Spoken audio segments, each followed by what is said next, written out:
محکمہ موسمیات نے خیبر پختونخوا اور گلگت بلتستان میں تیز بارش، گلیشیئر پھٹنے، مٹی کے تودے گرنے اور اچانک سیلاب کے خطرات کے نمایاں طور پر بڑھنے سے متعلق الرٹ جاری کر دیا۔ محکمہ موسمیات نے عوام سے احتیاطی تدابیر کی اپیل کی ہے۔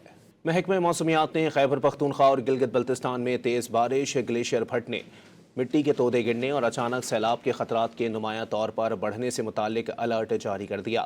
محکمہ موسمیات نے عوام سے احتیاطی تدابیر کی اپیل کی ہے۔ محکمہ موسمیات نے خیبر پختونخوا اور گلگت بلتستان میں تیز بارش، گلیشیئر پھٹنے، مٹی کے تودے گرنے اور اچانک سیلاب کے خطرات کے نمایاں طور پر بڑھنے سے متعلق الرٹ جاری کر دیا۔ محکمہ موسمیات نے عوام سے احتیاطی تدابیر کی اپیل کی ہے۔ محکمہ موسمیات نے خیبر پختونخوا اور گلگت بلتستان میں تیز بارش، گلیشیئر پھٹنے، مٹی کے تودے گرنے اور اچانک سیلاب کے خطرات کے نمایاں طور پر بڑھنے سے متعلق الرٹ جاری کر دیا۔ محکمہ موسمیات نے عوام سے احتیاطی تدابیر کی اپیل کی ہے۔